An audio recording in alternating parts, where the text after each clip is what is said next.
శ్రీమాత్రే నమ. జయ గురు దత్తాత్రేయ నమ.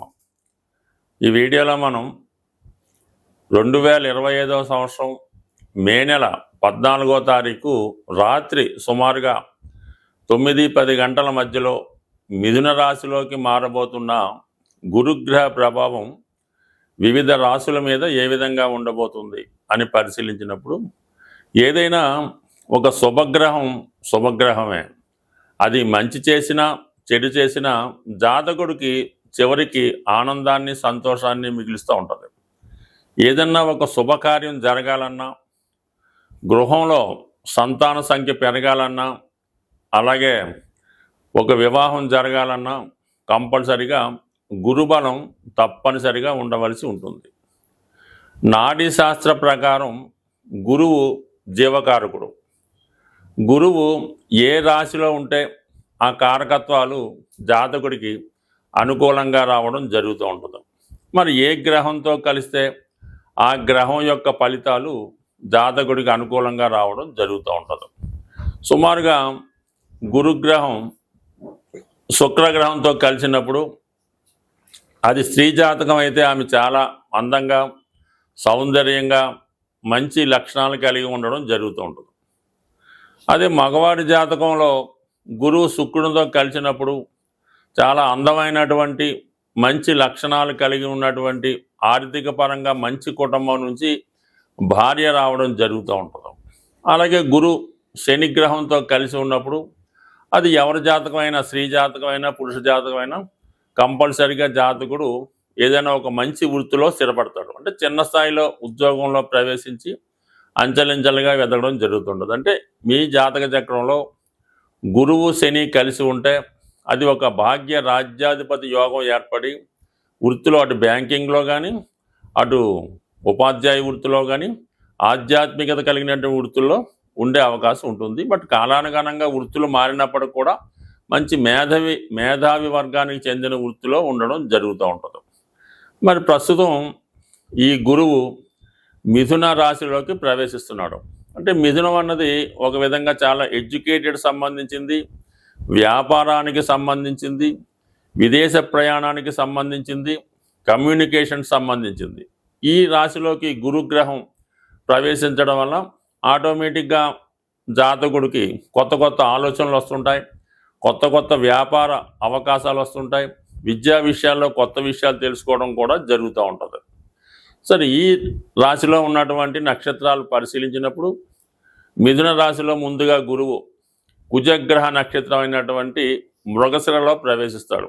దానివల్ల ఈ కుజుడు సంబంధించినటువంటి ఫలితాలు అంటే ఏదైనా స్థిరాస్తి కొనుక్కోవడం, ఉద్యోగ ప్రయత్నాలు ఫలించడం, అలాగే అన్నదమ్ములతో సఖ్యత ఏర్పడడం, ముఖ్యంగా రుణాల నుంచి బయటపడతారు. ఎప్పుడు ఈ గురువు మన మృగశిర 3-4 నక్షత్రాల్లో సంచరించినప్పుడు. దాని తర్వాత రాహుగ్రహ నక్షత్రం అయినటువంటి ఆరుద్రలోకి గురువు ప్రవేశిస్తాడు. ఇది జాతకుడికి కొత్త అనుభవాన్ని ఇవ్వడం జరుగుతూ ఉంటుంది. ఒక సాఫ్ట్వేర్ రంగంలో కానీ, సినిమా పరిశ్రమలో కానీ, మెడికల్ రంగంలో కానీ ప్రవేశించడానికి జాతకుడికి అవకాశాలు రావడం జరుగుతూ ఉంటుంది. అయితే రాహు ప్రభావం వల్ల జాతకుడు కొద్దిగా అనెతికల్గా, చట్టానికి విరుద్ధంగా ప్రవర్తించే అవకాశం ఉంది. బట్ కానీ విదేశ అవకాశాలు చాలా బలంగా వస్తాయి. విదేశ మిత్రులు పరిచయం అవుతారు, విదేశంలో ఉన్నటువంటి మిత్రులు సహకరిస్తారు, విదేశ అవకాశాలు కూడా రావడం జరుగుతూ ఉంటుంది.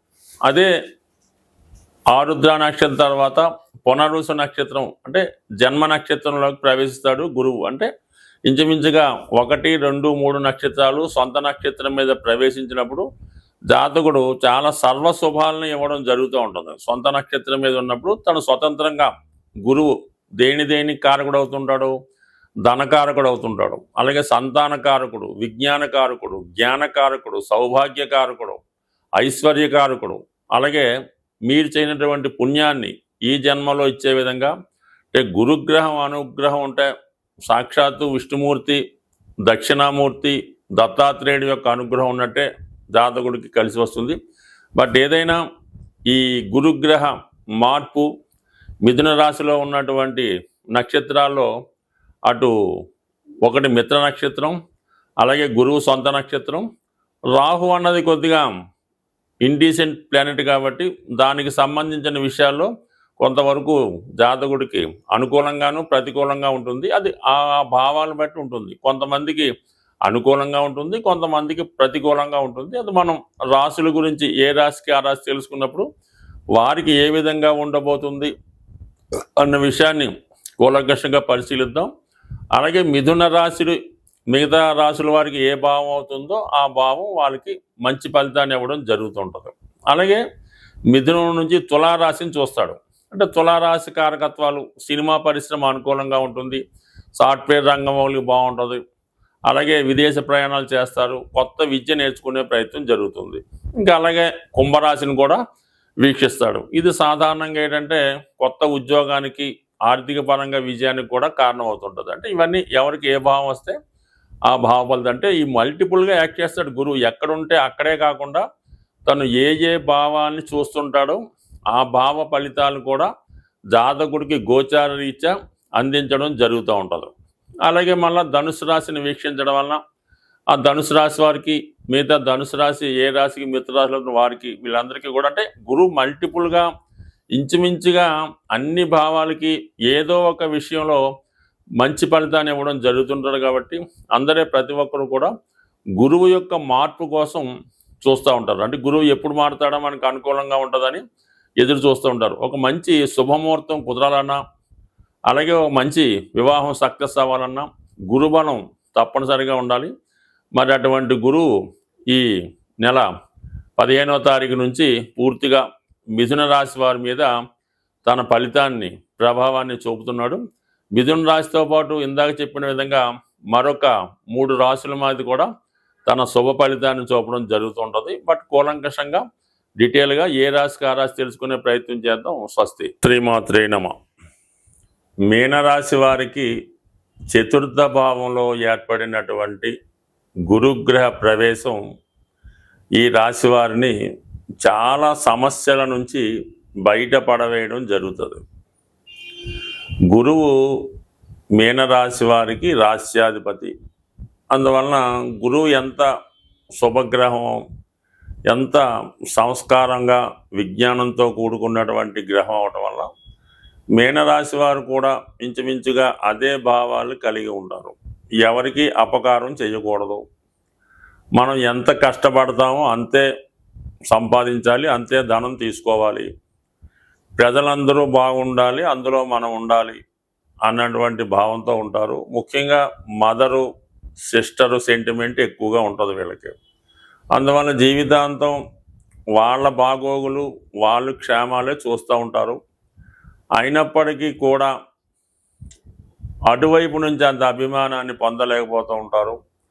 చిన్న విషయాన్ని కూడా విపరీతమైన బాధపడిపోతూ ఉంటారు.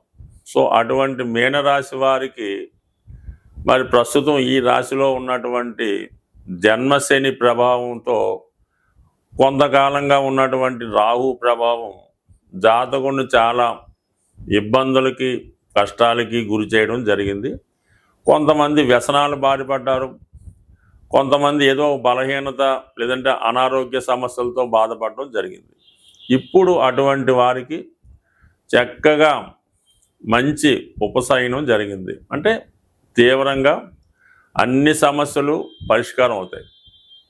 గురువు చతుర్థంలో ఉన్నాడంటే ఒక విధంగా అటు చతుర్థ భావం అంటే సుఖస్థానం, తల్లిగారితో ఉన్నటువంటి సమస్యలు పరిహారం అవుతాయి, విద్యార్థులకి విద్య కంటిన్యూ అవుతుంది, వాహన సౌఖ్యం కలుగుతుంది, సొంత గృహం ఏర్పడుతుంది, మంచి విద్య, గృహంలో వాతావరణం చాలా ఆహ్లాదకరంగా ఉంటుంది, ఇది ఒక పవిత్ర దేవాలయంకి వెళ్ళినట్టు అనిపిస్తూ ఉంటుంది.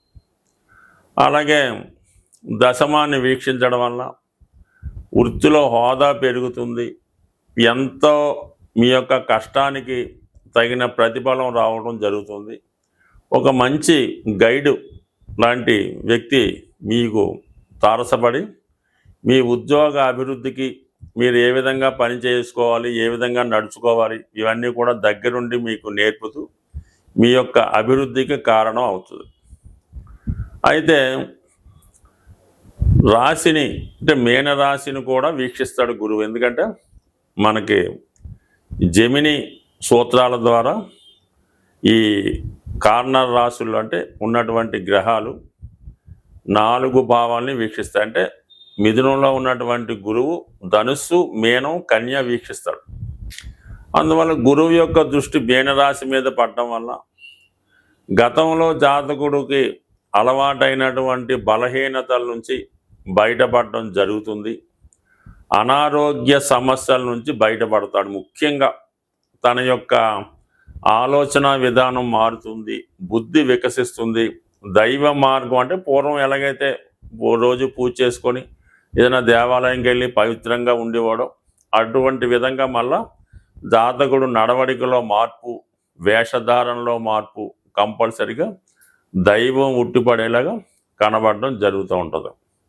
ఇక 4, 8, 12 అంటే ఇవి మోక్ష త్రికోణాలు అవటం వల్ల ఎవరైతే జీవితంలో బాధ్యతలన్నీ పూర్తి చేసుకొని విశ్రాంతి తీసుకొని ఉన్నారో అటువంటి వారు ఏదైనా ఒక ఆధ్యాత్మిక గ్రంథాలు పఠించడం, ఏదైనా ఒక ప్రశాంతమైనటువంటి వాతావరణం కలిగినటువంటి గృహంలో నివసించాలనే ఆశయంతో ఏదైనా ఒక పుణ్యక్షేత్రంలో కానీ ఆధ్యాత్మిక కేంద్రంలో కానీ ఒక గృహం, ఒక పాఠశాల, ఒక విధమైనటువంటి గృహం కానీ పర్ణశాల లాంటిది ఏదైనా ఏర్పాటు చేసుకొని అందులో చిన్నగా జీవితం గడపడానికి కారణమవుతూ ఉంటుంది.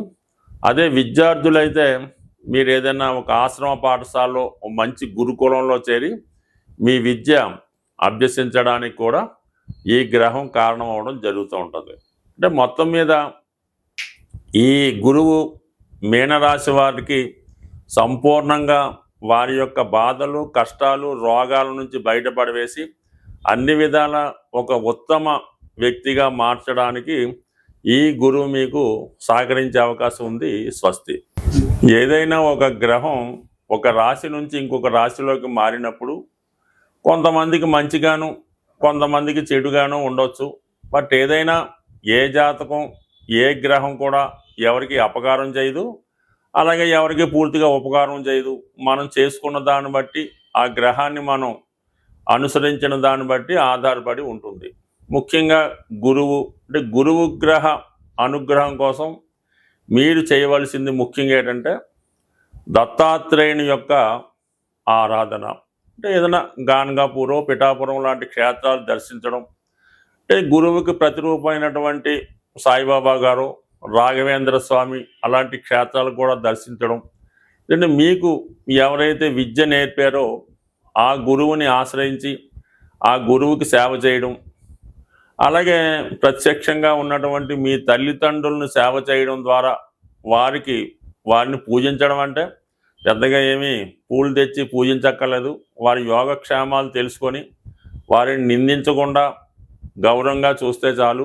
ఈ విధంగా మీరు తల్లిదండ్రుల్ని, విద్య నేర్పిన గురువుని, ఆ దత్తాత్రేయుల వారిని పూజించడం వల్ల గురుగ్రహ అనుగ్రహం సంపూర్ణంగా రావడం జరుగుతుంది. అలాగే మీరు ఈ త్రిమూర్తి స్వరూపమైనటువంటి దత్తాత్రేయుడు కుదరదు అన్నప్పుడు డైరెక్ట్గా విష్ణుమూర్తి, వెంకటేశ్వర స్వామి, శివుడు, అలాగే దక్షిణామూర్తి ఈ విధంగా పూజించడం వల్ల కూడా మీకు కంపల్సరిగా గురుగ్రహ అనుగ్రహం లభిస్తుంది. వీటన్నిటికన్నా సూక్ష్మంగా మనం ఈ రెమెడీస్ చేసిన వెంటనే ఫలితం రావాలి అనుకున్న వాళ్ళు గోసేవ. మీరు ఏదన్నా గోశాలకు వెళ్ళి గోవుని దర్శించి, అంటే గోవుకి సేవ చేయాలి. ఆ గోశాల శుభ్రంగా తుట్టడం, ఆ గోవుకి శుభ్రంగా మంచి గాలి తగిలేలాగా ఓ పెద్ద ఫ్యాన్ ఏర్పాటు చేయడం, అక్కడ పరిసరాలు శుభ్రంగా ఉంచి ఆ సేవ చేయడం వల్ల ఇమీడియట్గా మీకు ఫలితం రావడం జరుగుతూ ఉంటుంది. ఆ విధంగా చేయినా పర్వాలేదు. ఏదన్నా మరి ఒక దేవాలయాన్ని చాలా శుభ్రంగా పరిశుభ్రంగా తుడిసి, సీపుడితో తుడిసి, కల్లాపు జల్లి ఆ దేవాలయంలో సేవ చేసిన మీకు గురుగ్రహ అనుగ్రహం సంపూర్ణంగా లభిస్తుంది. ఒక మాట ఏంటంటే గురుగ్రహ అనుగ్రహం ఉంటేనే మిగతా గ్రహాలన్నీ కూడా అనుకూలిస్తాయి.